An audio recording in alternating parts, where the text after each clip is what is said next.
السلام علیکم ورحمۃ اللہ وبرکاتہ۔ آج آپ کو یہاں دیکھ کر بہت خوشی ہو رہی ہے کہ آپ اس وقت اپنی چھٹی کے دن، آج اتوار ہے، چھٹی کے دن اپنے سارے کام کاج چھوڑ کر، اپنی ساری مصروفیات چھوڑ کر اللہ کے دین کی خاطر یہاں پر جمع ہوئے ہیں۔ اللہ تعالیٰ آپ کا آنا قبول فرمائے اور آپ کو بہترین جزائے خیر عطا کرے۔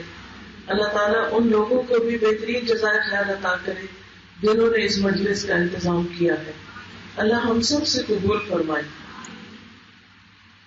نحمده ونصلي على رسوله الكريم، اما بعد فاعوذ بالله من الشيطان الرجيم، بسم الله الرحمن الرحيم، رب اشرح لي صدري ويسر لي امري واحلل عقدة من لساني يفقهوا قولي۔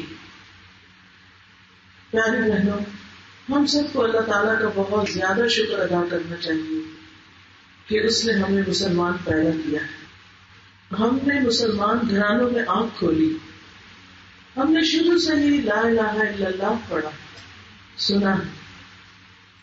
اللہ سبحانہ وتعالیٰ ہمیں مرتے وقت بھی لا الہ الا اللہ نصیب فرمائے، ہمارا خاتمہ بھی ایمان پر ہو۔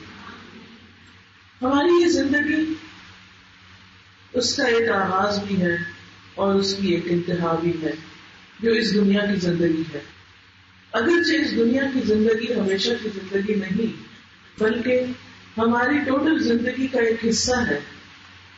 یعنی اللہ سبحانہ وتعالیٰ نے جب آدم علیہ السلام کو پیدا کیا تو ان کی پشت سے ساری روحوں کو پیدا کیا جنہوں نے دنیا میں آنا تھا۔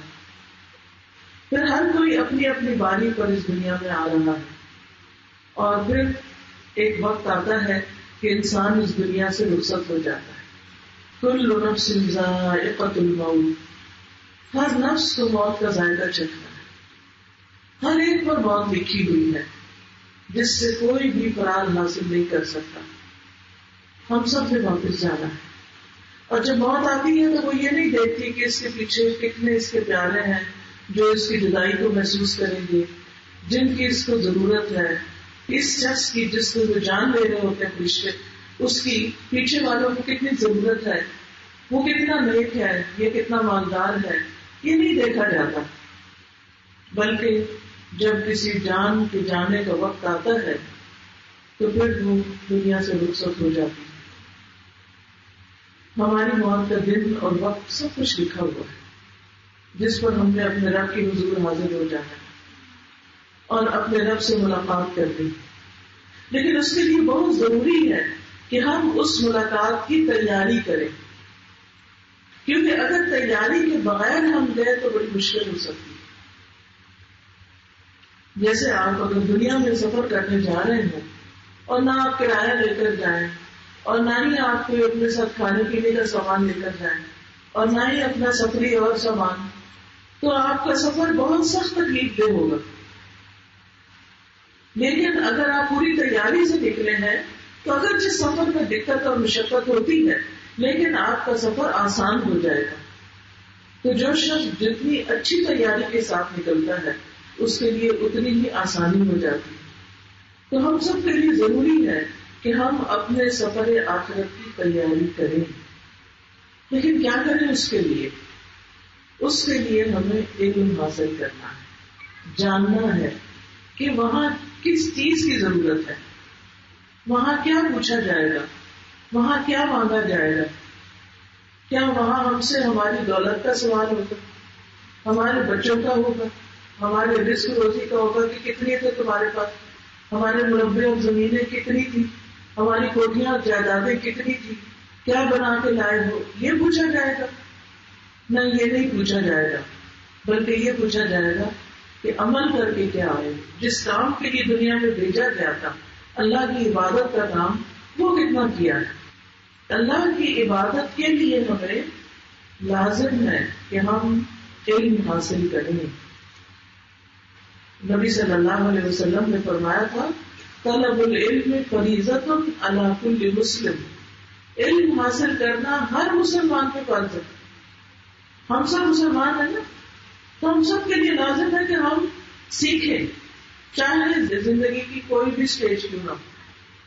بچے تو ان کو تو سیکھنے پڑھنے ڈال ہی دیتے ہیں, اسکول بھی بھیج دیتے ہیں, مدرسے بھی بھیج دیتے ہیں کہ وہ کچھ سیکھ لیں. لیکن عام طور پر دیکھا جاتا ہے کہ جب لڑکیوں کی شادی ہو جاتی ہے, جب وہ مائیں بن جاتی ہیں, جب وہ ذرا عمر بڑی ہو جاتی ہے ان کی, تو ان کا پڑھنے لکھنے کا کوئی شوق ہی نہیں رہتا. حالانکہ ہمارا دین ہمیں یہ بتاتا ہے کہ تم بوڑھے سے لے کر قبر تک علم حاصل کرتے رہو, ساری زندگی علم حاصل کرو, تھوڑا ہو یا زیادہ, کیونکہ علم روشنی ہے, اور روشنی کے بغیر جو سفر کیا جاتا ہے, جس راستے پر چلا جاتا ہے, وہاں انسان ٹھوکریں ہی کھاتا رہتا ہے اور مشکلوں میں ہی پڑا رہتا ہے. لیکن جب اندھیرا, آپ دیکھیں نا, اپنا ہی گھر ہوتا ہے, لیکن اگر آپ کی بجلی چلی گئی, بتی چلی گئی, اور آپ نے بتی نہیں جلائی اور اٹھ کے صرف بتی لینے ہی گئے, تو آپ دیکھیں کہ راستے میں 2 چیزوں سے آپ ٹھوکر کھا لیں. اپنے گھر میں رات کو اٹھتے ہیں بعض اوقات تو اپنے بیڈ کے ساتھ ٹکر کھا جاتے ہیں, اپنے ہی دروازے سے جان ساتھ لگاتے ہیں, کیونکہ اندھیرا ہوتا ہے. تو علم کے بغیر زندگی اندھیری ہوتی ہے. اس لیے آپ میں سے کوئی خاتون چاہے 80 سال کی ہے یا 40 سال کی ہے یا 20 سال کی لڑکی ہے, سب کے لیے لازم ہے کہ وہ علم حاصل کرے, کیونکہ نبی صلی اللہ علیہ وسلم نے فرمایا, میں تم میں 2 چیزیں چھوڑ کر جا رہا ہوں, تم ہرگز گمراہ نہیں ہوگے جب تک ان دونوں کو مضبوطی سے تھام کر رکھو گے, ایک اللہ کی کتاب اور دوسرے اس کے نبی کی سنت. تو اس سے یہ پتہ چلتا ہے کہ ہدایت پر رہنے کے لیے, سیدھی راہ پر چلنے کے لیے ضروری ہے کہ ہم قرآن اور سنت کی تعلیم حاصل کریں. یعنی ہم اسکولوں میں تو پڑھ لیتے ہیں, بڑی بڑی کتابیں پڑھ لیتے ہیں, بڑی بڑی ڈگریاں حاصل کر لیتے ہیں, سال ہر سال محنت کرتے ہیں, لیکن آخرت میں ہم سے یہ نہیں پوچھا جائے گا کہ تم نے دنیا کی کون سی ڈگری لی. وہاں تو یہ دیکھا جائے گا کہ تم جو کچھ بھی کر کے آئے وہ قرآن اور سنت کی روشنی میں تھا یا نہیں تھا, یا اپنی من گھڑت اپنے دل کی باتیں مانتے رہے, یا لوگوں کی باتیں سنتے مانتے رہے, یا جس طرح کسی نے بتایا ادھر ہی چل پڑے. آپ دیکھیں ایک شخص جس کے پاس نقشہ ہوتا ہے نا, اور وہ نقشے کے مطابق چلتا ہے, تو وہ صحیح جگہ پہنچ جاتا ہے. یعنی یہاں سے لاہور آپ نے جانا ہو, لیکن اگر کوئی شخص صرف راستے میں پوچھ کے چلتا ہے, تو ہو سکتا ہے 4 لوگ اس کو ٹھیک بات بتائیں اور ایک کوئی ناسمجھ نادان ایسا ہو جو اس کو الٹے راستے پہ ڈال دے, تو وہ وہاں پہنچنے کی بجائے کہیں اور پہنچ جائے گا, ہاں مکھا کے دھکے کھائے گا. تو اس لیے بہت ضروری ہے کہ ہم صحیح زندگی گزارنے کے لیے, اللہ تعالیٰ کی مرضی کے مطابق زندگی بسر کرنے کے لیے ہم قرآن کا مطالعہ بھی کریں, قرآن بھی پڑھیں, اور اس کے ساتھ ساتھ حدیث کو بھی پڑھیں. قرآن مجید میں اللہ تعالیٰ نے نبی صلی اللہ علیہ وسلم کو بھیجنے کا مقصد بتایا ہے, کما ارسلنا فیکم رسولا منکم یتلو علیکم آیاتنا ویزکیکم ویعلمکم الکتاب والحکمۃ وَيُعَلِّمُكُم مَّا لَمْ تَكُونُوا تَعْلَمُونَ. جس طرح ہم نے تم میں ایک رسول تم میں سے بھیجا ہے جو تم پر ہماری آیات پڑھتا ہے, تمہیں پاک کرتا ہے, تمہیں کتاب اور حکمت سکھاتا ہے, اور تمہیں وہ کچھ سکھاتا ہے جو تم جانتے نہیں تھے. تو ہم اس رسول کے ماننے والے ہیں جس نے لوگوں کو قرآن اور سنت کی تعلیم دی اور ان کا تزکیہ کیا, ان کو ان کے اخلاق مہذب بنائے, ان کو رہنے سہنے کا ڈھنگ سکھایا. تو اس لیے بہت ضروری ہے کہ ہم بھی اس رسول کے پیروکار ہوتے ہوئے آج سیکھنے اور سکھانے کا کام کرتے رہیں, کیونکہ جب انسان علم حاصل کرتا ہے تو اس کے دل میں اللہ کا ڈر پیدا ہوتا ہے. انما یخشی اللہ من عبادہ العلماء. اور جب اللہ کی خشیت آتی ہے تو پھر کیا ہوتا ہے, پھر انسان اللہ کی نافرمانی کے کاموں سے بچتا ہے, اللہ کی فرما برداری کے کاموں کی طرف دوڑتا ہے. اور ویسے بھی کتنی بڑی خوشخبری ہے, ان الذین یتلون کتاب اللہ واقاموا الصلاۃ وانفقوا مما رزقناہم سرا وعلانیۃ یرجون تجارۃ لن تبور. بے شک جو لوگ اللہ کی کتاب پڑھتے ہیں اور انہوں نے نماز قائم کی ہے اور جو کچھ ہم نے انہیں دیا اس میں سے انہوں نے پوشیدہ اور ظاہر خرچ کیا ہے، وہ ایسی تجارت کی امید رکھتے ہیں جو کبھی برباد نہیں ہوگی، یعنی ایسے لوگ آخرت میں لازماً کامیاب ہوں گے۔ نبی صلی اللہ علیہ وسلم نے فرمایا کوئی چیز ایسی نہیں جو زیادہ افضل ہو جس کے ذریعے تم اللہ کی طرف رجوع کر سکو سوائے اس کے جو اس کی طرف سے نازل ہوئی ہے، یعنی قرآن۔ یعنی قرآن ہی کے ذریعے ہم اللہ سبحانہ تعالیٰ کی طرف بار بار پلٹ سکتے ہیں۔ قرآن کی تعلیم سے انسان کا ایمان بڑھتا ہے۔ قرآن مجید میں آتا ہے انما المؤمنون الذین اذا ذکر اللہ وجلت قلوبهم وَإِذَا تُلِيَتْ عَلَيْهِمْ آيَاتُهُ زَادَتْهُمْ إِيمَانًا وَعَلَىٰ رَبِّهِمْ يَتَوَكَّلُونَ۔ سچے مومن تو وہ ہیں کہ جب ان کے سامنے اللہ کا ذکر کیا جاتا ہے تو دل کانپ اٹھتے ہیں، ان کے دلوں میں ہلچل مچ جاتی ہے کہ اللہ سبحانہ تعالیٰ کی بات کہی جا رہی ہے، کہ اللہ کا قرآن پڑھا جا رہا ہے، اللہ اتنا بڑا ہے، وہ سب کچھ سنتا ہے، وہ سب کچھ دیکھتا ہے، وہ سب کچھ جانتا ہے۔ تو جب ان کو اللہ کی آیات سنائی جاتی ہیں تو ان کا ایمان بڑھ جاتا ہے۔ تو قرآن پڑھنے سے کیا بڑھتا ہے؟ ایمان۔ کیا بڑھتا ہے؟ ایمان۔ کیونکہ ایمان بڑھتا ہے تو نیک عمل بڑھتے ہیں، ایمان کمزور ہوتا ہے تو انسان کے اندر نیک کام کرنے کی ہمت ٹوٹ جاتی ہے۔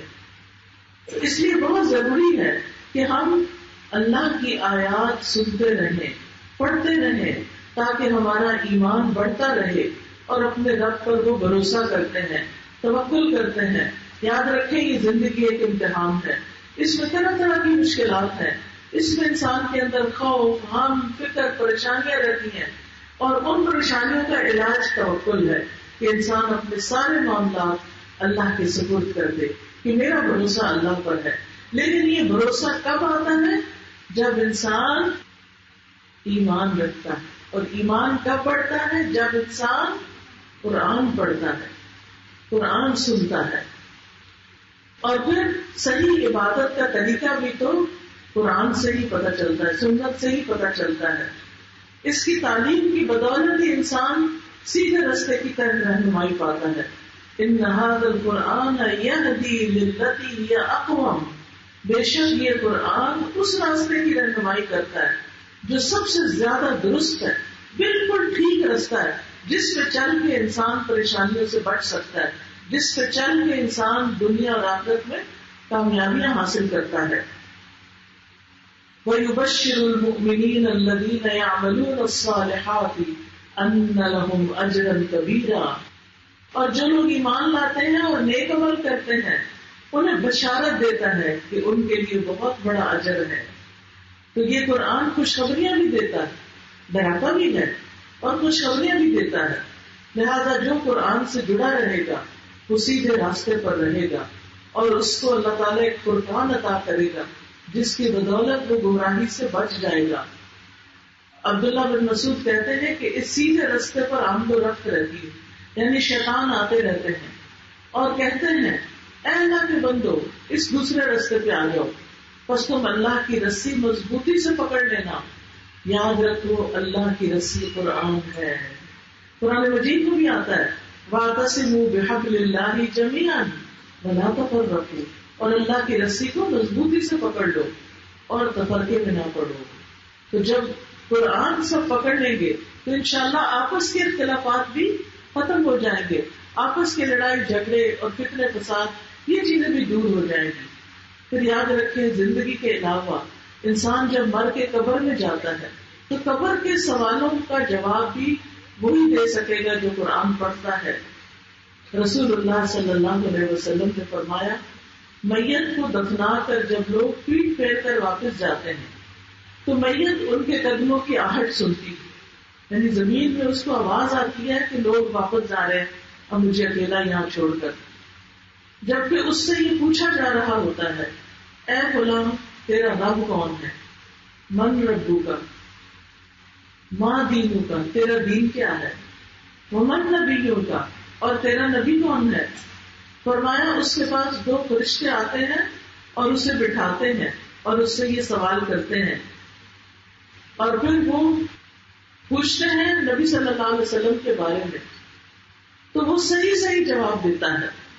پھر فرشتے پوچھتے ہیں یہ باتیں تجھے کہاں سے پتہ چلی کہ تیرا رب اللہ ہے، تیرا نبی محمد صلی اللہ علیہ وسلم ہے، تیرا دین اسلام ہے، یہ کہاں سے پتہ چلا؟ تو وہ کہتا ہے قرأت کتاب اللہ فآمنت به وصدقت، میں نے اللہ کی کتاب پڑھی، میں اس پر ایمان لایا اور میں نے اس کی تصدیق کی. تو قبر کے جواب کون دے سکے گا؟ جو شخص قرآن پڑھتا ہوگا. اور ویسے بھی جنت کا راستہ آسان ہو جاتا ہے جب انسان علم کا راستہ اختیار کرتا ہے. کس کس کو جنت میں جانے کا شوق ہے؟ سب کو ماشاءاللہ بہت اچھا شوق ہے، اور یہ شوق سب سے بڑھ کر ہونا چاہیے. لیکن آپ کو معلوم ہے کہ جنت کا راستہ ہے مشکل. شوق تو ہے لیکن اس کی مشکلیں دیکھ کے ہم پیچھے ہٹ جاتے ہیں. تو پھر کیا کرنا چاہیے؟ اس کے لیے ہماری یہ حدیث مدد کرتی ہے کہ رسول اللہ صلی اللہ علیہ وسلم نے فرمایا اگر کوئی شخص علم کا راستہ اختیار کرے گا، اگر کوئی شخص علم کا راستہ اختیار کرے گا تو اللہ اس کے لیے جنت کا راستہ آسان کر دے گا. اور بے شک فرشتے طالب علم کی رضا کے لیے اپنے پر بچھاتے ہیں، اس کے آگے جھکے جاتے ہیں. اب آپ کہیں گے ہمارے پاس تو وقت ہی نہیں ہے، ہمارے بچے چھوٹے ہیں، ہم کدھر جائیں، کہاں جائیں، کیا کریں کیا نہ کریں، گھر کے بڑے کام ہیں.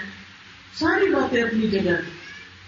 آپ اگر روز نہیں جا سکتے ہفتے میں 3 دن چلے جائیں، 3 دن نہیں 2 دن چلے جائیں، 2 دن نہیں 1 دن تو لازم کر لیں، فرض کر لیں اپنے اوپر.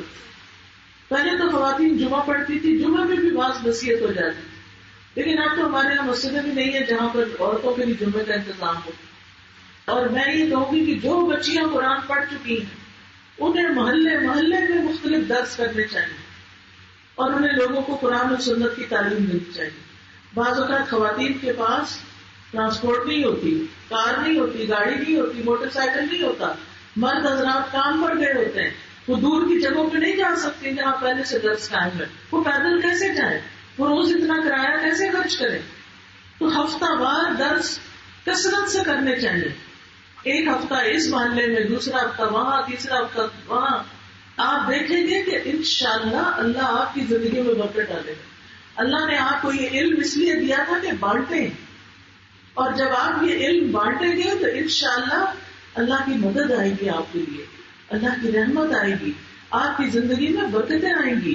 قرآن مجید جو ہے یہ بڑی بابرکت کتاب ہے. اللہ تعالیٰ فرماتے ہیں کتاب انزلناہ الیک مبارک، یہ کتاب جو ہم نے آپ کی طرف اتاری ہے یہ بڑی برکت والی ہے. کیوں اتاری ہے؟ لیدبروا آیاتہ، تاکہ لوگ اس کی آیتوں میں غور و فکر کریں. ولیتذکر اولو الالباب، اور تاکہ عقل والے اس سے نصیحت پکڑے. تو یہ کتاب جو ہے یہ ہمیں اس لیے بھیجی گئی ہے ہمارے پاس کہ ہم اس میں غور و فکر کریں اور اس سے نصیحت پکڑیں. اور پھر آپ دیکھیے کہ اگر آپ بیمار ہیں، آپ کہیں جا نہیں سکتے، آپ اپنے گھر بیٹھے ہیں، اور اگر آپ کے پاس ایسا فون ہے کہ جس میں واٹس ایپ کے اوپر آپ کو آڈیو لیکچر مل سکتے ہیں تو وہ لگا کر سنیں. گھر میں کوئی اپنے گھر میں درس کرنے کا انتظام کر لے، کوئی اچھی کتابیں لے لیں اور اپنے بچوں سے ہی کہیں ذرا پڑھ کے سناؤ مجھے. اور اگر آپ خود پڑھ سکتے ہیں تو اپنے بچوں کو اکٹھا کر کے ان کے ساتھ بھی آپ درس قائم کر سکتے ہیں. لیکن آج کے بعد آپ میں سے ہر ایک نے علم حاصل کرنے کی کوشش کرنی ہے اور سیکھنے کی اور سکھانے کی. آپ کو پتا ہے نا کہ رسول اللہ صلی اللہ علیہ وسلم نے کیا فرمایا ہے قرآن سیکھنے والوں اور سکھانے والوں کے بارے میں؟ خیرکم من تعلم القرآن وعلمہ. ہم میں سے ہر شخص چاہتا ہے کہ وہ سب سے اچھا بن جائے، لیکن وہ کیا دنیا والوں کی نظر میں. اسی لیے ہم ان کی پسند کے کپڑے پہنتے ہیں، ان کی پسند کے کام کرتے ہیں، تنگی تکلیف اٹھاتے ہیں، قرضے لینے کے زیور بناتے ہیں تاکہ پہننے کو اچھے لگے، لوگ ہمیں اچھا سمجھے. ایک شادی ہوتی ہزاروں خرچ کر دیتے، ہزاروں نہیں لاکھوں خرچ کر دیتے. کیوں؟ تاکہ میں بہت اچھی لگوں اس میں. لیکن کتنی دیر کے لیے انسان اچھا لگتا ہے، بعد میں تو وہی شکل صورت نکل آتی ہے جو اصل میں ہوتی ہے، وہ تو نہیں بدل جاتی. لاکھوں بھی دے دیں تو وہ تو نہیں بدل سکتی. تو انسان کا اصل حسن اس کے اخلاق سے ہے، اس کے کردار سے ہے، اس کے ایمان سے ہے، اس کی عبادت سے ہے، اس کے پیار محبت سے ہے.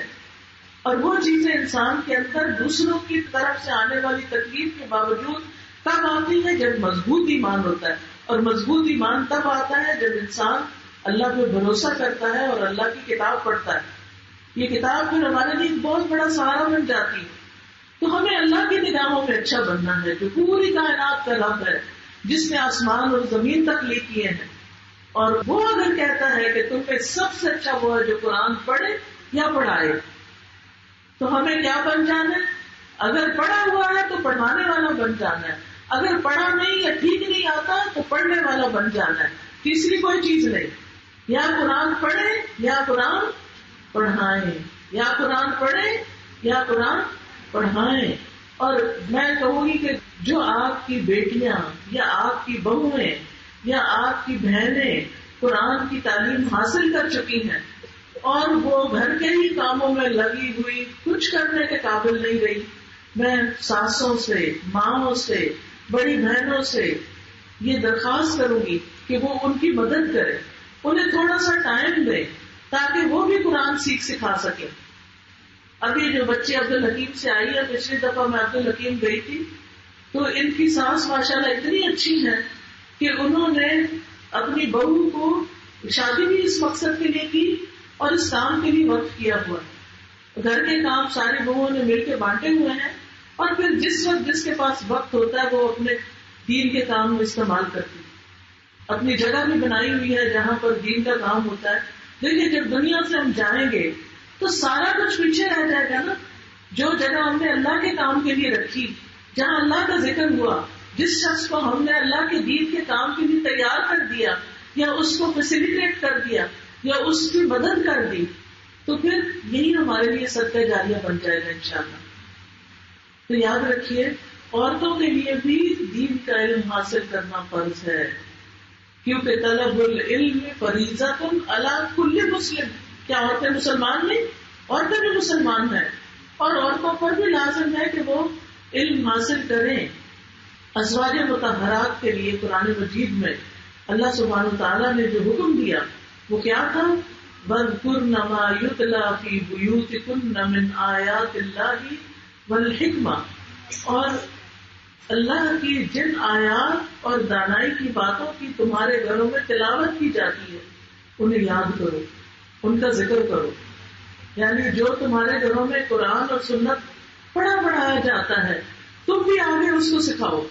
وَاذْكُرْنَ کا ایک مطلب ہوتا ہے دل میں یاد کرنا، ایک ہوتا ہے زبان سے ذکر کرنا، اور ایک ہوتا ہے دوسرے کے سامنے ذکر کرنا، یعنی دوسرے کو بتاؤ.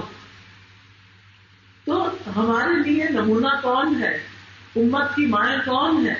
ازواج مطہرات. ان کو قرآن کیا حکم دے رہا ہے کہ وہ قرآن اور سنت کی تعلیم دیں. تو ہمارے لیے بھی کیا لازم ہے کہ ان کے طریقے پر چلیں. شفا بنت عبداللہ کہتی ہیں کہ ایک مرتبہ نبی صلی اللہ علیہ وسلم ہمارے پاس تشریف لائے جبکہ میں حضرت حفصہ کے پاس تھی. حضرت حفصہ آپ کی بیوی تھی. حضرت حفصہ کے پاس آئے تو شفا بیٹھی ہوئی تھی. آپ نے مجھ سے فرمایا یہ دم حفصہ کو بھی سکھا دو جیسے تم نے اسے لکھنا سکھایا ہے. اسی لیے جب حضرت ابو بکر نے قرآن مجید جمع کر لیا تھا اور اس کے نسخے بنا لیے تھے تو پھر حضرت حفصہ کے پاس جمع شدہ قرآن رکھوایا گیا تھا کیونکہ وہ پڑھی لکھی خاتون تھی. پھر اسی طرح نبی صلی اللہ علیہ وسلم نے عورتوں کی تعلیم کے لیے الگ دن بھی خاص کیا تھا کیونکہ مردوں کے ساتھ بیٹھ کے مشکل ہوتے تھے سارے مسئلے مسائل پوچھنا.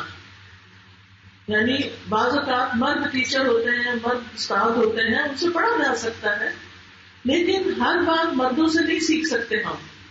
اس کے لیے عورت معلمہ ہونا بڑا ضروری ہے. ابو سعید خدری کہتے ہیں کہ عورتوں نے کہا کہ مرد ہم سے آگے بڑھ گئے اس لیے آپ اپنی طرف سے ہمارے لیے دن کوئی خاص کرتے ہیں جس میں صرف ہم عورتیں سیکھیں. تو آپ نے ان سے ایک دن کا وعدہ فرما لیا اس دن عورتوں سے آپ نے ملاقات کی اور انہیں باز فرمایا اور مناسب احکام دیے. اسی طرح صحابیات جو تھیں وہ درس و تدریس کی مجلسوں میں شامل ہوتی تھی. نبی صلی اللہ علیہ وسلم نے دین کا علم حاصل کرنے والی عورتوں کی تعریف کی ہے. حضرت عائشہ کہتی ہے کہ انصار کی عورتیں بہت اچھی ہیں جنہیں دین کی سمجھ بوجھ حاصل کرنے میں شرم مانے نہیں ہوتی. وہ کیا کرتی ہیں؟ دین کی تعلیم سیکھتی ہیں اور سارے مسائل پوچھ لیتی ہیں. اب پاکی ناپاکی کے کتنے مسئلے ایسے ہوتے ہیں کہ شرم کے مارے ہم کسی سے نہیں پوچھتے اور بعض اوقات لا علمی میں ناپاکی میں ہی نمازیں پڑھتے رہتے ہیں، کام کرتے رہتے ہیں. تو اس لیے بہت ضروری ہے کہ مسلمان بن کے اگر جینا ہے تو علم ضروری حاصل کرے. پھر اسی طرح عورت علم دین میں ماہر بھی ہو سکتی ہے، یعنی زیادہ سے زیادہ علم بھی حاصل کر سکتی ہے، جیسے حضرت عائشہ رضی اللہ تعالیٰ عنہا تھی. ابو موسیٰ کہتے ہیں کہ جب ہم اصحاب رسول صلی اللہ علیہ وسلم پر کسی حدیث میں کوئی مشکل پیش آئی تو ہم نے عائشہ رضی اللہ تعالیٰ عنہا سے پوچھا. ہم نے ان کے پاس حدیث کے بارے میں معلومات پائی، یعنی وہ اتنی ماہر تھی. اور ویسے بھی جو حدیث کو روایت کرنے والے مفسرین صحابہ ہیں ان میں تیسرے نمبر پر حضرت عائشہ کا مقام ہے. یعنی ان سے آگے بس ابو ہریرہ اور عبداللہ بن عمر ہے، اس کے بعد حضرت عائشہ کی باری ہے. 2210 حدیثیں جو ہیں انہوں نے روایت کی ہیں، اور یہ کوئی چھوٹا سا نمبر نہیں ہے. اس کے لیے بڑی محنت چاہیے ہوتی ہے. لیکن اگر نبی کی بیوی حضرت عائشہ رضی اللہ تعالیٰ عنہا دین سکھاتی تھی تو پھر ہمارے لیے بھی کیا ہے کہ ہمیں بھی ان کے طرز عمل پہ ان کے نمونے کو اختیار کرتے ہوئے دین سکھانا چاہیے. اور پھر آپ دیکھیے کہ جب ہم قرآن پڑھتے ہیں نا تو ہمیں اس سے بڑے فائدے حاصل ہوتے ہیں. دین پڑھتے ہیں تو دین کے بڑے فائدے ہیں، بڑی برکتیں ہیں. مثلا اللہ تعالیٰ فرماتے ہیں یا ایھا الذین آمنوا استجیبوا للہ وللرسول اذا دعاکم لما یحییکم. اے لوگوں جو ایمان لائے ہو، اللہ کی اور رسول کی دعوت قبول کرو جب وہ تمہیں اس چیز کے لیے دعوت دے جو تمہیں زندگی بخشتی ہے. گویا یہ کتاب ہمیں زندگی بخشتی ہے. دل کی بے چینی اور پریشانی اور ڈپریشن اور غم اور غصہ اور اریٹیشن، یہ ساری چیزیں نکل جاتی ہیں. پھر اسی طرح اس کتاب سے رحمتیں آتی ہیں. وَهَذَا كِتَابٌ أَنزَلْنَاهُ مُبَارَكٌ فَاتَّبِعُوهُ وَاتَّقُوا لَعَلَّكُمْ تُرْحَمُونَ. اور یہ کتاب جو ہم نے نازل کی ہے بڑی بابرکت ہے، لہذا اس کی پیروی کرو اور تقوی اختیار کرو شاید کہ تم پر رحم کیا جائے. پھر یاد رکھیے یہ کتاب سکون دینے والی ہے. آج گھر گھر میں پریشانی اور بے چینی ہے، بے سکونی ہے، کھانے کو بھی ہے، پہننے کو بھی ہے، اچھے سے اچھا لباس ہے، اچھے سے اچھا گھر میں فرنیچر ہے، سب کچھ ہے، دل چین میں نہیں، دل میں سکون نہیں، دل میں خوشی نہیں، کیونکہ گھروں میں اللہ کی یاد نہیں رہی، گھروں میں قرآن کی مجلسیں نہیں ہوتی. رسول اللہ صلی اللہ علیہ وسلم نے فرمایا جو لوگ اللہ کے گھروں میں سے کسی گھر میں اللہ کی کتاب کی تلاوت کرتے ہیں اور اس کی تعلیم میں مصروف ہوتے ہیں ان پر سکینت نازل ہوتی ہے، رحمت انہیں ڈھانپ لیتی ہے، فرشتے انہیں گھیر لیتے ہیں اور اللہ ان لوگوں کا ذکر اپنے پاس موجود فرشتوں میں کرتے ہیں. کیا آپ نہیں چاہتے کہ آپ کے گھر پر یہ رحمتیں برکتیں نازل ہوں اور اللہ تعالیٰ آپ کا ذکر فرشتوں کی مجلس میں کرے؟ کیا واقعی کوئی بہت بڑی مشکل ہے کہ ہم اپنے گھر میں تعلیم کا سلسلہ نہیں جاری کر سکتے؟ کیا مشکل ہے کہ ہم اللہ کی خاطر چند روپے خرچ کر کے جہاں درس کھلے ہوئے ہیں، جہاں برانچز بنی ہوئی ہیں وہاں نہیں پہنچ سکتے؟ آج آپ جانے سے پہلے ضرور ایڈریس لے لیں کہاں کہاں کلاسز ہوتی ہیں. اپنی نوجوان بچیوں کو آپ چاہے اسکول کالج یونیورسٹی پڑھائیں، 1 سال ان کو قرآن کی تعلیم کے لیے بھی ضرور دیں. دیکھیں جب فوت ہو جائیں گے نا ہم تو پیچھے اگر بچے ہمارے نیک نہیں ہوئے نا تو کوئی دعا نہیں کرے گا. انہوں نے دعا سیکھی نہیں ہوگی، انہوں نے جنازہ پڑھنا سیکھا ہی نہیں ہوگا، تو وہ کیا کریں گے؟ تو بہت ضروری ہے کہ ہم ان کی خاطر بھی اور اپنی خاطر بھی اللہ کے دین کے علم کو حاصل کریں. یاد رکھیے یہ کتاب جان، مال اہل اور وقت میں برکت دینے والی کتاب ہے. اللہ تعالیٰ فرماتے ہیں کتاب انزلناہ الیک مبارک. اگر آپ اس کتاب کی مجلس گھر میں کرتے ہیں یا کہیں جا کے سنتے سناتے ہیں تو جتنا آپ اس سے قریب ہوں گے، یہ کام کریں گے، اس کے لیے اپنی جان لگائیں گے، اس کے لیے اوروں کو بھی بلائیں گے، اس کے لیے اپنا مال لگائیں گے، اسی حساب سے آپ کی جان، مال، اہل و عیال اور آپ کے وقت میں برکت ہو جائے گی. آپ کو چیزوں کی کمی کا احساس نہیں ہوگا. آپ کے دل کے اندر ایک ٹھنڈک اور ایک سکون ہو جائے گا. آپ یہ تجربہ کر کے تو دیکھیں، اس نسخے کو استعمال تو کریں. بعض مفسرین کہا کرتے تھے ہم قرآن پڑھنے میں مشغول ہوئے تو ہمیں دنیا میں خیر و برکتوں نے ڈھانپ لیا. بارش ہو گئی خیر و برکتوں کی، ہم نے اپنا وقت قرآن کے لیے لگانا شروع کیا اور دنیا ہمارے اوپر برس پڑی. اور آج ہم قرآن کو چھوڑ کر صرف دنیا کے پیچھے بھاگتے ہیں. وہ ہاتھ میں آتی بھی ہے تو برکت محسوس نہیں ہوتی. دل میں ایک پریشانی لگی رہتی ہے، یہ ضرورت کہاں سے پوری ہوگی، وہ کہاں سے پوری ہوگی. پھر اسی طرح سلف صالحین کے اوقات میں جب تنگی ہو جاتی تو وقت میں برکت کا اثر حاصل کرنے کے لیے قرآن کی طرف لپکتے تھے، یعنی قرآن پڑھنا شروع کر دیتے تھے تاکہ وقت میں برکت پیدا ہو جائے. ابن قیم رحمہ اللہ کہتے ہیں کسی نیک آدمی سے کہا گیا ہم روزانہ کتنا قرآن پڑھیں. انہوں نے کہا اتنا پڑھو جتنی خوش نصیبی اور سعادت تم چاہتے ہو. کتنی چاہتے، کتنی خوش قسمتی چاہیے، کتنی خوش نصیبی چاہیے، جتنی چاہیے اتنا قرآن پڑھ لو. اور اگر ہم سویرے کھولتے ہی نہیں ہیں، پڑھتے ہی نہیں ہیں تو خوش نصیبی کہاں سے آئے گی؟ پھر اس کتاب سے حکمت اور دانائی ملتی ہے، سمجھ بوجھ آتی ہے. تو آپ بیان کرتے ہیں قرآن کو لازم پکڑ لو کیونکہ وہ عقل کی تیزی، حکمت کی روشنی اور علم کا سر چشمہ ہے. قرطبی کہتے ہیں جو قرآن پڑھتا ہے وہ عقل سے سرفراز رہتا ہے، چاہے 100 سال کی عمر تک پہنچ جائے. دیوانہ نہیں ہوتا، عقل مند رہتا ہے. اس کا مطلب نہیں کہ حافظہ تیز ہو جاتا ہے، لیکن اس کا مطلب یہ ہے کہ وہ ڈس اورینٹڈ نہیں ہوتا، یعنی بڑھاپے میں بھی ادھر ادھر کی باتیں نہیں کرتا، نہ سمجھی کی بچوں والی، بلکہ اللہ اس کی سمجھ کو برقرار رکھتا ہے. پھر درجے بلند ہوتے ہیں. یرفع اللہ الذین آمنوا منکم والذین اوتوا العلم درجات. جتنا جتنا علم حاصل کرتے جائیں گے، اس کو پھیلاتے جائیں گے، اللہ آپ کے درجے بلند کر دے گا، دنیا میں بھی اور آخرت میں بھی اور حشر کے دن بھی. کیا آفت ہوگی نا اس دن. تو قرآن والے، قرآن سے محبت کرنے والے، قرآن ان کے لیے سفارش کر رہا ہوگا. دنیا کی پریشانیوں سے نجات ملتی ہے.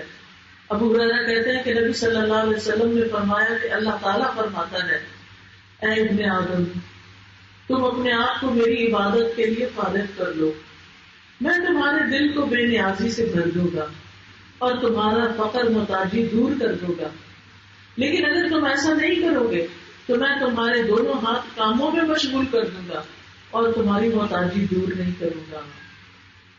تو اللہ کی عبادت کے لیے، علم حاصل کرنے کے لیے وقت نکالیے، ٹائم نکالیے، مال نکالیے. پھر جسم اور روح دونوں کو شفا ملتی ہے. وَنُنَزِّلُ مِنَ الْقُرْآنِ مَا هُوَ شِفَاءٌ وَرَحْمَةٌ لِّلْمُؤْمِنِينَ وَلَا يَزِيدُ الظَّالِمِينَ إِلَّا خَسَارًا. اور قرآن میں جو کچھ نازل کرتے ہیں ہم، وہ تو مومنوں کے لیے شفا اور رحمت ہے، مگر ظالموں کے خسارے ہی میں اضافہ کرتا ہے. ابن قیم رحمہ اللہ کہتے ہیں دلوں اور جسموں کی بیماریوں میں سے کوئی بیماری ایسی نہیں جس کا علاج اور اس کے سبب کی رہنمائی کا ذریعہ قرآن میں موجود نہ ہو. یعنی دل اور جسم کی کوئی بیماری ایسی نہیں جس کا علاج قرآن میں نہ ہو.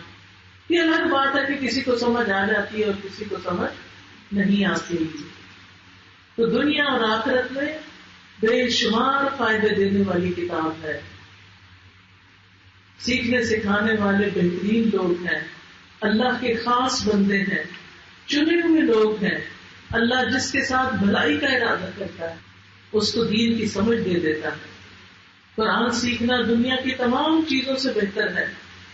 عقبہ بن عامر کہتے ہیں کہ رسول اللہ صلی اللہ علیہ وسلم اس حال میں تشریف لائے کہ ہم صفہ پر تھے. کوئی چبوترا تھا نا مسجد نبی کے پاس، تو صحابہ وہاں بیٹھے ہوئے تھے. تو نبی صلی اللہ علیہ وسلم تشریف لائے. آپ نے فرمایا تم میں سے کون یہ پسند کرتا ہے کہ وہ روزانہ صبح بدھان یا عقیق کی طرف جائے. 2 منڈیاں تھیں مدینہ شریف میں، اور وہاں سے بغیر کسی گناہ کے یعنی چوری ڈاکے کے، بغیر کسی قطع رحمی کے 2 بڑے بڑے کوہانوں والی اونٹنیاں لے آئے، یعنی مفت لے آئے. ہم نے اس کے اللہ کے رسول ہم سب اس کو پسند کرتے ہیں کہ ہمیں ہر روز اتنی بڑی بڑی چیز مل جائے، مفت مل جائے.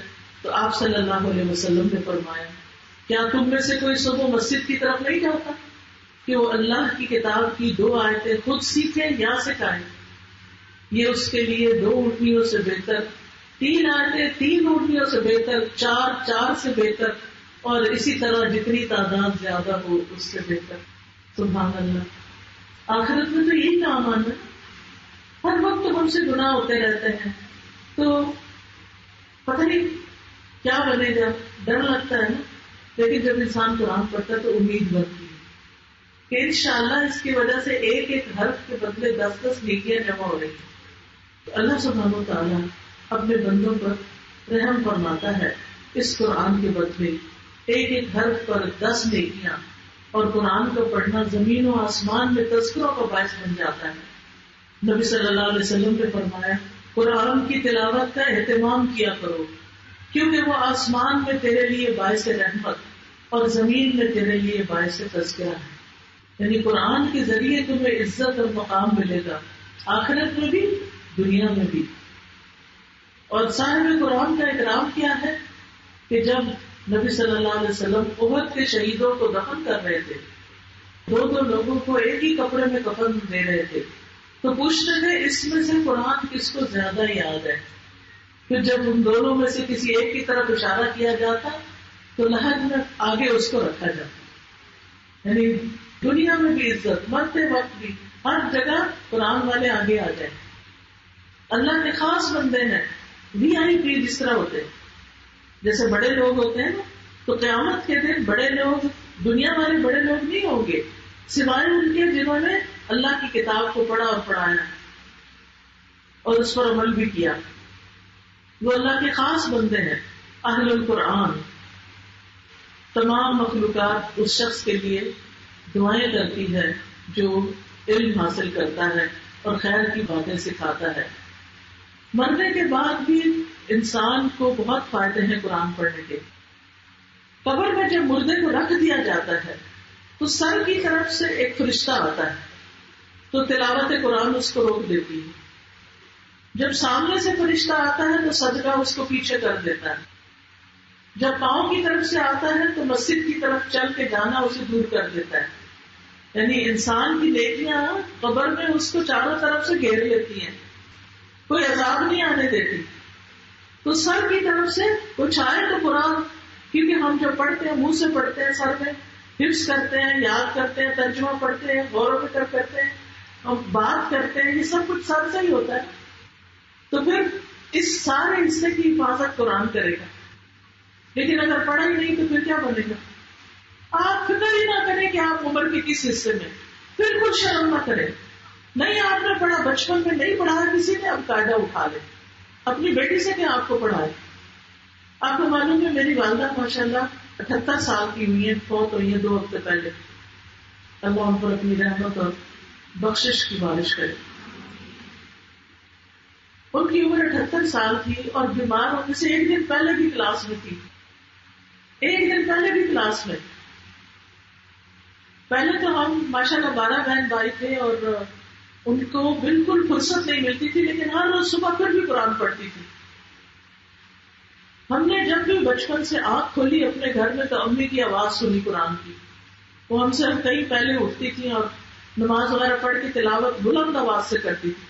تو سارے بہن بھائی جو سین میں ہم سوتے تھے، سرگودا کے رہنے والے، گرمیوں کے موسم میں کمرے کے اندر نہیں باہر سے چارپائیاں لگی، ساری ایک لائن میں پورا سین بھرا ہوتا تھا. ماشاءاللہ اتنے بہن بھائی تھے. تو ان کی آواز سب گھر میں گونج رہی ہوتی تھی.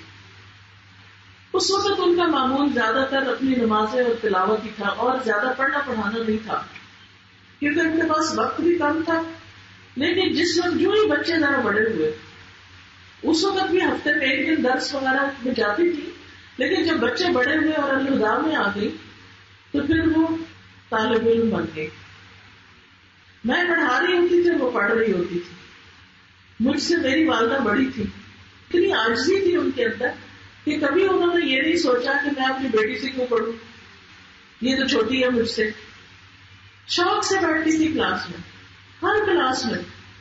ابھی ہمارا ایک نیا کورس شروع ہوا تھا تدبر القرآن کا، تو انہیں پتا چل گیا کہ کوئی نیا کورس شروع ہوا، تو کہتے تھے اس میں کیا ہے، تو وہاں پہنچ گئی. تعلیم القرآن کو کئی بار انہوں نے کیا، حدیث کو، تجوید کو، جہاں موقع ملا وہاں بیٹھ گئی. پھر لکھتی بھی تھی. ابھی ان کی وفات کے بعد میں نے ان کو وہ جب دراز کھولا تو اس میں ان کی ڈائریاں، کاپیاں، نوٹس بنائے ہوئے، ان کے پرچے بھی نکلے جس میں انہوں نے ایگزام دیے ہوئے تھے. تو اس سے خوش رہتی تھی، مزاج بھی بہت اچھا رہتا تھا. کوئی ان کو بچوں کے کاموں میں انٹرفیئرنس نہیں، ہر کوئی اپنا اپنا کام کرے. کوئی ان سے آ کے کسی کی شکایت بھی کرتا تھا کہ مجھے نہیں یہ باتیں سمجھ آتی تمہاری، کسی غیبت سے دلچسپی نہیں کہ ہاں مجھے بتاؤ تمہاری ساس نے کیا کرتی. اتنے 12 بچوں کے سسرال ہوں تو ان سے نبھانا آسان تو نہیں ہوتا. لیکن چونکہ انہوں نے اپنا ایک مقصد بنا لیا تھا، ایک فوکس کیا ہوا تھا کہ میں نے تو پڑھنا ہے. بہوؤں کو ان کے حال پہ چھوڑ دیا کہ وہ اپنے اپنے بچے گھر سنبھالیں، بیٹیاں اپنے اپنے گھروں میں ہوں اور وہ اپنی زندگی گزاریں. کسی سے کوئی بہو یہ نہیں کہہ سکتی کہ میری ساس نے مجھ سے لڑائی کی یا مجھے برا بھلا کہا یا کوئی ناچاکی یا کوئی آپس میں اختلاف. نہیں، بلکہ ان کے کپڑے تک دھو دیتی تھی. جب اچھی جوان تھی تو بڑے بھائی کی شادی ہوئی تو بہنیں ہم کہتے تھے کہ اب آپ دیکھیں نا، بہو تو خدمت کرتی ہیں تو آپ ان کی خدمت کر رہے ہیں. تو کہتے کیا تم لوگ تو نہیں پالا، وہ بھی تو بیٹی ہے. تو یہ ساری طاقت کہاں سے آتی ہے کہ بہو کو بیٹی سمجھے انسان؟ یہ قرآن دیتا ہے. یہ کہاں سے یہ طاقت آتی ہے کہ انسان اپنی ذات پر دوسرے کو ترجیح دے؟ یہ قرآن سکھاتا ہے. اس سے گھروں میں خوشحالی آتی ہے، لڑائیاں جھگڑے ختم ہوتے ہیں. ورنہ دنیا ایسی چیز ہے، ایسا مردار ہے کہ جس کے پیچھے انسان پڑ جائے تو ہاتھ پلے کچھ نہیں آتا سوائے جھگڑے فساد کے. پھر آپ دیکھیں کہ قرآن مجید جو ہے قیامت کے دن سفارش کرے گا. نبی صلی اللہ علیہ وسلم نے فرمایا قرآن کی تلاوت کرو، بے شک قیامت کے دن یہ اپنے ساتھیوں کی سفارش کے لیے آئے گا. ایک اور حدیث میں آتا ہے کہ قرآن یا تیرے حق میں گواہی دے گا یا تیرے خلاف دے گا. پھر قیامت کے دن قرآن آئے گا اور کہے گا اے میرے رب اس کو زیور پہنا دیجیے پڑھنے والے کو. سبحان اللہ، کیا خوبصورت دن ہوگا. تو اس کو عزت کا تاج پہنایا جائے گا ان صاحب قرآن کو. قرآن مجید پھر کہے گا اے رب اور زیادہ. تو اس قرآن پڑھنے والے کو عزت کا لباس پہنایا جائے گا. قرآن مجید کہے گا اے رب اس سے راضی ہو جائیں. اللہ تعالیٰ اس شخص سے راضی ہو جائے گا. پھر اس سے کہا جائے گا قرآن پڑھتے جاؤ اور چڑھتے جاؤ، ہر آیت کے ساتھ ایک نیکی بھی زیادہ کر دی جائے گی. اور جتنا جتنا یاد ہوگا وہاں تک انسان پڑھتا جائے گا اور چڑھتا جائے گا. اور جو آدمی قرآن میں ماہر ہو وہ ان فرشتوں کے ساتھ ہے جو لکھنے والے، معزز اور بزرگی والے ہیں، اور جو قرآن کی تلاوت کرتا ہے اور اسے اٹک اٹک کر پڑھتا ہے اور اسے پڑھنے میں دشواری پیش آتی ہے تو اس کے لیے دگنا اجر ہے. یعنی اگر آپ نے پڑھا بھی اور پڑھا نہیں جا رہا، بڑا مشکل ہو گیا، اٹک رہے ہیں پھر بھی ہمت نہیں آ رہی، دگنا اجر ہے. عام بندے کو ایک حرف پہ 10 نیکیاں، اٹکنے والے کو 10 کے 10 20 نیکیاں.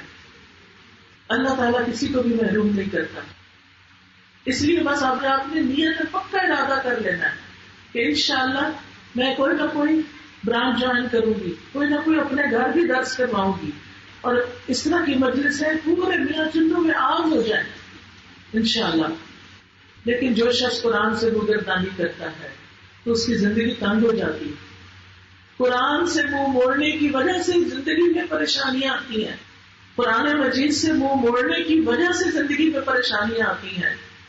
اللہ سبحانہ وتعالیٰ سورہ طٰہٰ میں فرماتے ہیں وَمَنْ أَعْرَضَ عَنْ ذِكْرِي فَإِنَّ لَهُ مَعِيشَةً ضَنْكًا وَنَحْشُرُهُ يَوْمَ الْقِيَامَةِ أَعْمَى قَالَ رَبِّ لِمَ حَشَرْتَنِي أَعْمَى وَقَدْ كُنْتُ بَصِيرًا قَالَ كَذَلِكَ أَتَتْكَ آيَاتُنَا فَنَسِيتَهَا وَكَذَلِكَ الْيَوْمَ تُنْسَى. اور جس نے میری نصیحت سے منہ پھیرا تو بے شک اس کے لیے تنگ زندگی ہے اور ہم اسے قیامت کے دن اندھا کر کے اٹھائیں گے.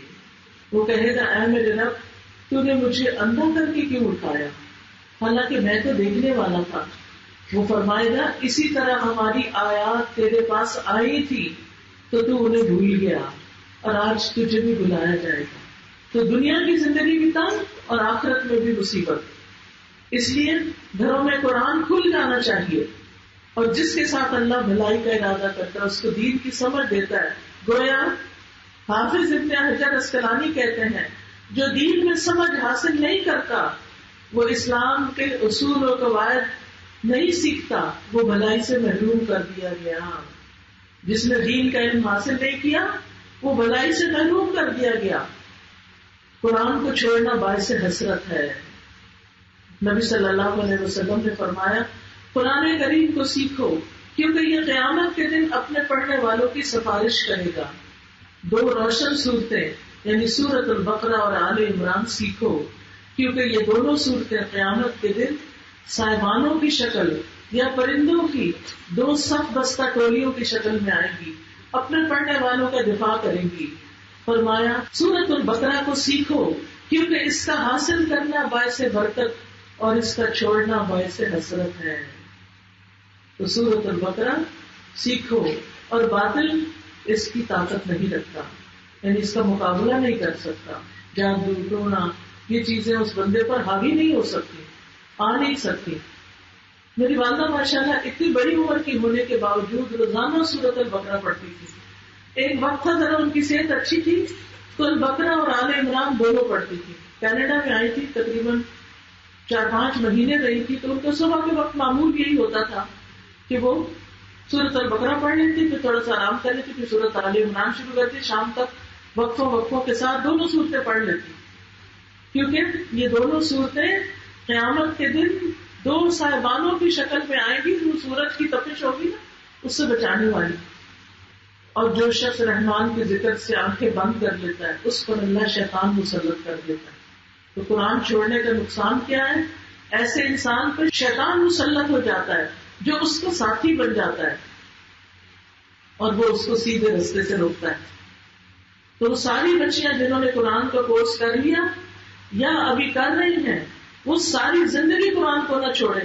اگر چھوڑا تو شیطان مسلط ہو جائے گا اور وہ پھر اپنے رستے پہ لے جائے گا. اور منافق کی صفت کیا ہے؟ دین کی سمجھ نہ ہونا. رسول اللہ صلی اللہ علیہ وسلم نے فرمایا 2 خصلتیں ایسی ہیں جو کبھی منافق میں جمع نہیں ہوتی، اچھا اخلاق اور دین کی سمجھ. تو ہم سب کو دعا کرنی چاہیے کہ اللہ تعالیٰ ہمیں دین کا علم عطا فرمائے اور اس پر عمل کی توفیق عطا فرمائے، اس کو دور دور تک پھیلانے کی توفیق عطا فرمائے، اپنا جان مال تن دھن اس کام پہ لگانے کی توفیق عطا فرمائے. سبحان اللہ والحمد للہ ولا الہ الا اللہ واللہ اکبر ولا حول ولا قوة الا باللہ العلی العظیم. اللہم صل علی محمد وعلى آل محمد كما صليت على إبراهيم وعلى آل إبراهيم إنك حميد مجيد. اللهم بارك على محمد وعلى آل محمد كما باركت على إبراهيم وعلى آل إبراهيم إنك حميد مجيد. یا رب العالمین ہمارے علم میں اضافہ فرما. رب زدنی علما رب زدنی علما رب زدنی علما. اللهم إني أسألك علما نافعا وأعوذ بك من علم لا ينفع. اللهم انفعني بما علمتني وعلمني ما ينفعني وزدني علما وارزقني علما تنفعني به.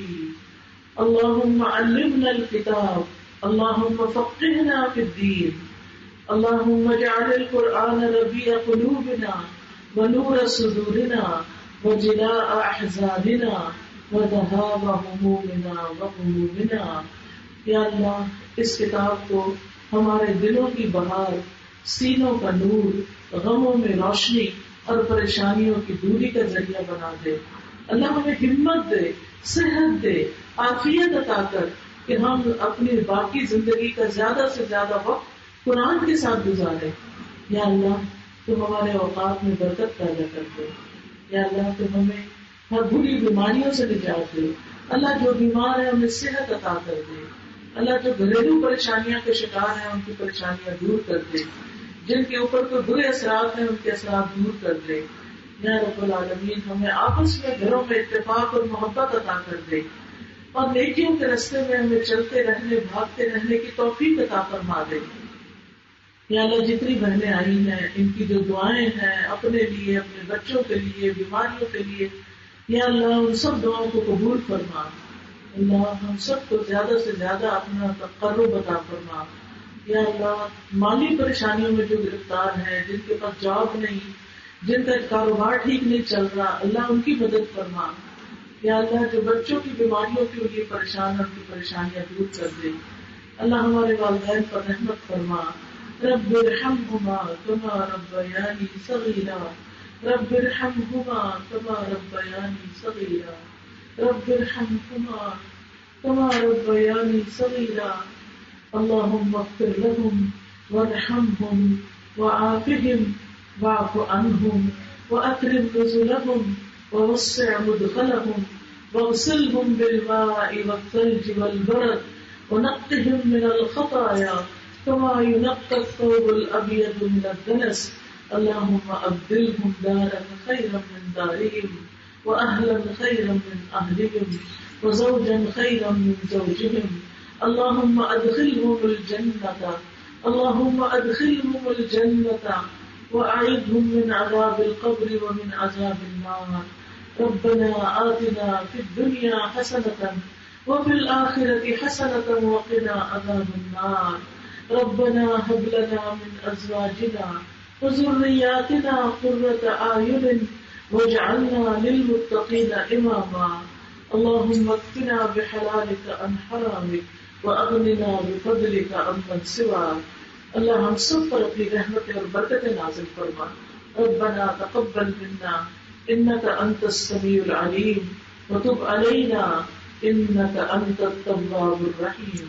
وصلى الله تعالى على خير خلقه محمد وعلى آله وأصحابه وأهل بيته أجمعين برحمتك يا أرحم الراحمين.